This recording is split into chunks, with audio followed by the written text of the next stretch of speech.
Hello everybody, అందరూ ఎలా ఉన్నారు? నేనైతే చాలా బాగున్నాను. నా లాస్ట్ వీడియోకి మీ అందరి కామెంట్స్, మెసేజెస్‌కి నేనైతే చాలా చాలా హ్యాపీగా ఉన్నాను.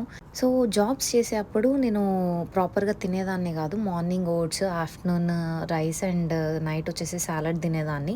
సో, ఇప్పుడు నాకు ఇంట్లో ఉండడం వల్ల అది తినాలి, ఇది తినాలి అని అన్నీ చెప్పి నేనైతే ఎవ్రీడే టీ పెట్టుకొని తాగుతున్నాను విత్ రస్క్. అసలేంటో 3 డేస్‌లో నేనైతే రస్క్ ప్యాకెట్ మొత్తం కంప్లీట్ చేశా. అండ్ ఇప్పుడు వచ్చేసి మ్యాగీ చేసుకొని తింటున్నాను, ఎగ్ మ్యాగీ. సో నా నెక్స్ట్ జాబ్ వచ్చేంత వరకు నేను ఈ క్వాలిటీ టైం అనేది స్పెండ్ చేసుకుందాం నా కోసం నేను అని చెప్పి నేనైతే అనుకుంటున్నాను. నాకు వీసా రిజెక్షన్స్ వచ్చినప్పుడు నేను ఆ స్ట్రెస్ని రిలీవ్ చేసుకోవడం కోసం నేను కొరియన్ డ్రామాస్ చూడడం స్టార్ట్ చేసేదాన్ని. సో మళ్ళీ ఆఫ్టర్ లాంగ్ టైం నేను ఇప్పుడైతే కొరియన్ డ్రామా స్టార్ట్ చేశాను, ఎందుకంటే అన్నీ మర్చిపోయి కొద్దిసేపు ఎంజాయ్ చేద్దాము అని చెప్పి. మీకు బాగా స్ట్రెస్ అనిపించినప్పుడు మీరేం చేస్తారో కింద కామెంట్ సెక్షన్లో కామెంట్ చేసేయండి. అండ్ ఈ వీడియోనైతే లైక్ చేయడం మర్చిపోకండి. బాయ్.